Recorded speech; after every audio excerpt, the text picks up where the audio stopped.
Hello friends, आप सभी का हमारे मिशन सक्सेस व्हाट्सएप ग्रुप में स्वागत है। आज मैं आप लोगों के साथ जो सल्तनत दिल्ली सल्तनत काल चला था उसमें मैंने आप लोगों को गुलाम वंश जो कि 1206 से 1290 तक चला उतना मैंने बता दिया था। अब मैं आज खिलजी वंश के बारे में डिस्कस करूंगा जो कि 1290 से 1320 ईस्वी तक इन्होंने शासन किया था। तो उससे पहले मैं बता दूं आप लोगों को कि बलबन के दरबार में मैंने कल बताया था कि फारसी के प्रसिद्ध कवि अमीर खुसरो रहते थे। तो अमीर खुसरो के बारे में कुछ जान लेते हैं। अमीर खुसरो का मूल नाम था मोहम्मद हसन था।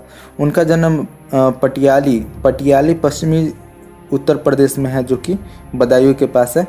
वहाँ पे 1253 ईस्वी में हुआ था। खुसरो प्रसिद्ध सूफी संत शेख निजामुद्दीन औलिया के शिष्य थे। वह बलबन से लेकर मोहम्मद तुगलक तक दिल्ली सुल्तानों के दरबार में रहे और इन्हें तूतिया हिंद यानी कि भारत का तोता के नाम से जाना जाता है। और सितार एवं तबले का आविष्कार का श्रेय अमीर खुसरो को दिया जाता है। तो इतना याद रखना है। नेक्स्ट है हम लोगों का खिलजी वंश जो कि 1290 से 1320 ईस्वी तक चला। गुलाम वंश के शासन को समाप्त कर 13 जून 1290 ईस्वी को जलालुद्दीन फिरोज खिलजी ने खिलजी वंश की स्थापना की और इसने किलो खड़ी को अपनी राजधानी बनाया। तो याद रखना है, किलो खड़ी को इसने राजधानी बनाया जलालुद्दीन फिरोज खिलजी ने, जो कि खिलजी वंश का संस्थापक है। ये भी याद रखना है, संस्थापक भी कभी कभी पूछ लिया जाता है। तो खिलजी वंश का संस्थापक जलालुद्दीन फिरोज खिलजी था। और जलालुद्दीन की हत्या 1296 में उसके भतीजे और दामाद यानी कि भतीजा और दामाद दोनों एक ही थे, अलाउद्दीन खिलजी ने कड़ामानिकपुर जो कि इलाहाबाद में पड़ता है इलाहाबाद में कर दी। और 22 अक्टूबर 1296 में अलाउद्दीन खिलजी दिल्ली का सुल्तान बना। अलाउद्दीन के बचपन का नाम अली तथा गुरसस्प था। तो इतना याद रखना। अलाउद्दीन खिलजी ने सेना को नगद वेतन देने और स्थायी सेना की नींव रखी थी। तो इससे पहले किसी ने भी नगद वेतन सेना को नहीं देता था। पहले एक इक़्तिदारी प्रणाली चलती थी, आप लोगों को याद रखना है। और स्थायी सेना पहले नहीं था, जो कि इसने स्थायी सेना और नगद वेतन यानी कि उन लोगों को पैसे नगद देने स्टार्ट किया। और दिल्ली के शासकों में अलाउद्दीन खिलजी के पास सबसे विशाल स्थायी सेना थी। और घोड़ा दागने तथा सैनिकों का हुलिया लिखने की प्रथा की शुरुआत जो है वो अलाउद्दीन खिलजी के द्वारा ही की गई थी। अलाउद्दीन खिलजी ने भूराजस्व की दर को बढ़ाकर के उपज का 1/2 भाग कर दिया। और इसने खम्स का मतलब होता है लूट का धन होता है। तो लूट के धन में से सुल्तान का हिस्सा 1/4 भाग से हटा करके 3/4 भाग कर दिया। इसने व्यापारियों को में बेईमानी रोकने के लिए, यानी कि पहले होता क्या था कि नापने में कुछ व्यापारी क्या करते थे कि घोटाला कर देते थे, आज के डेट में भी करते हैं। तो उस टाइम होता क्या था कि वो रोकने के लिए कम तौल के व्यक्ति के शरीर से मांस काट लेने का आदेश दिया जाता था। तो यानी कि अगर कोई व्यक्ति कम तौलता था तो उसके शरीर का मांस उतना तौला जाता था काट करके, ठीक है। तो ये प्रणाली जो है इससे बेईमानी रोकने के लिए इस नियम को लागू किया गया था।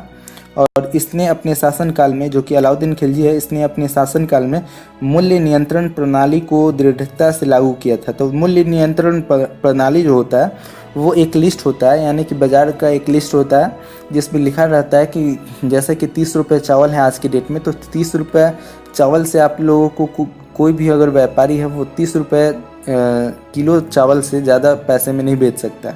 तो इसी को बोला जाता है मुद्रा नियंत्रण प्रणाली बोला जाता है। और यही एक राजा था जिसने दक्षिण भारत की विजय के लिए मलिक काफूर को भेजा था। इससे पहले दक्षिण भारत को जीतने के लिए जितने भी राजा आए हुए थे उन्होंने कोई कोशिश नहीं की थी, लेकिन ये पहला राजा था जिसने कोशिश की। और अलाउद्दीन खिलजी द्वारा जमैयत खाना मस्जिद, अलाई दरवाज़ा, सिरी का किला तथा 1000 खंबा महल का निर्माण अलाउद्दीन खिलजी के द्वारा ही करवाया गया था। और दैवी अधिकार के सिद्धांत को अलाउद्दीन खिलजी ने चलाया था। और सिकंदर ईसानी की उपाधि स्वयं को अलाउद्दीन खिलजी ने स्वयं को उपाधि दी थी, सिकंदर ईसानी। और अलाउद्दीन खिलजी ने मलिक याकूब को दीवानी रियासत नियुक्त किया था। और अलाउद्दीन खिलजी द्वारा नियुक्त परवाना नवीस याद रखना नामक अधिकारी वस्तुओं की परमिट जारी करता था। और सहाना ए मंडी में होता क्या था, तो यहाँ खादानों को बिक्री हेतु लाया जाता था। और सराय अदल, यहाँ वस्त्र एवं अन्य निर्मित वस्तुएं बिकने के लिए आती थी। तो सहाना ए मंडी का मतलब होता था यहाँ पे जितने भी अनाज होते थे वहाँ यहाँ पे लाया जाता था। इस मंडी में सहाना ए मंडी इसका नाम था।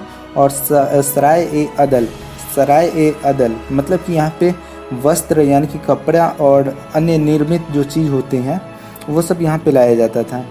तो अब देख लेते हैं बाजार नियंत्रण करने के लिए अलाउद्दीन खिलजी द्वारा बनाए जाने वाले नवीन पद, जो कि क्रमानुसार हैं।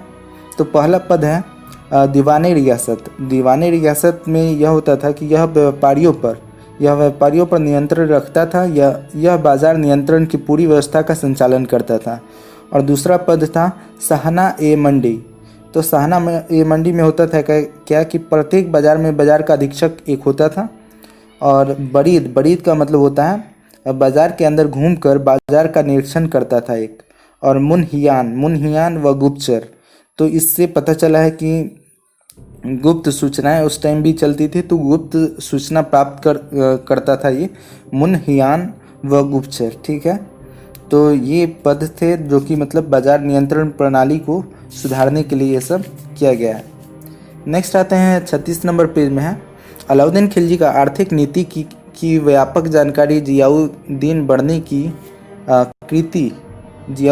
की कृति तारीख़ फिरोजशाही से मिलती हैं। और खजाइनुल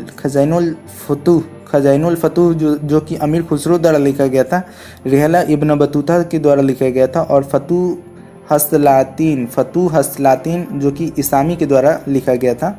तो उसमें अलाउद्दीन खिलजी का जिक्र है।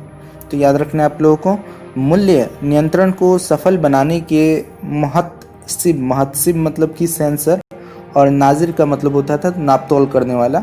तो इन लोगों का महत्वपूर्ण भूमिका था मूल्य नियंत्रण को सफल बनाने में। नेक्स्ट हम लोग का है राजस्व सुधारों के अंतर्गत अलाउद्दीन खिलजी ने सर्वप्रथम मिल्क इनाम एवं वक़फ़ के अंतर्गत दी गई भूमि को वापस लेकर उसे खालसा भूमि में बदल दिया। तो आप लोग को याद रखना है जितने भी गिफ्ट में दिए जाते थे, पहले लोग ज़मीन को दिया करता था एक गिफ्ट के रूप में। तो उन्होंने क्या किया कि जितने भी गिफ्ट में दिया गया था ज़मीन, उसे अपना अधिकार करके उसे खालसा भूमि में बदल दिया। तो याद रखना है। अलाउद्दीन खिलजी के द्वारा लगाए जाने वाले जो दो नवीन कर थे, तो पहला था चराई कर। तो चराई कर किस पे लगता था, तो जो दुधारू पशु होते थे उन पे लगाया जाता था। और दूसरा जो कर था वो गढ़ी कर था। तो गढ़ी कर किस पे लगता था, तो जैसे कि घरों और झोपड़ियों पर उस टाइम लगता था। और आजकल जो घरों और झोपड़ियों पर जो घर पे लगता है वो म्यूनसिपैलिटी का लगता है, लेकिन उस टाइम गढ़ी कर लगता था। तो याद रखना है। और अलाउद्दीन खिलजी की मृत्यु जो है 5 जनवरी 1316 ईस्वी को हो गई। कुतुबुद्दीन मुबारक खिलजी 1316 ईस्वी को दिल्ली के सिंहासन पर बैठा। इसे नग्न स्त्री और पुरुष की संगत पसंद थी।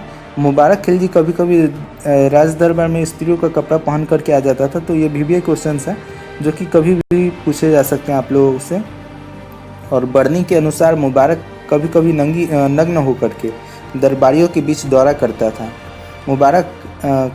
मुबारक के वजीर खुसरो खां ने 15 अप्रैल 1320 ईस्वी को इसकी हत्या कर दी और दिल्ली के सिंहासन पर बैठा। खुसरो खां ने पैगंबर के सेनापति की उपाधि धारण की थी। तो ये सब इम्पोर्टेंट क्वेश्चन है, जैसे कि खुसरो खां ने पैगंबर के कौन सा मतलब की उपाधि ली थी, तो पैगंबर के सेनापति की उपाधि ली थी। तो अगले ऑडियो में मैं कोशिश करूंगा आप लोगों के साथ तुगलक वंश जो कि 1320 से 1398 ईस्वी तक है वो मैं डिस्कस करूँगी। ठीक है, आज के लिए इतना ही। मिलते हैं अगले ऑडियो में। Best of luck. Hello friends, आप सभी का हमारे मिशन सक्सेस व्हाट्सएप ग्रुप में स्वागत है। आज मैं आप लोगों के साथ जो दिल्ली सल्तनत कल चला था उसमें मैंने आप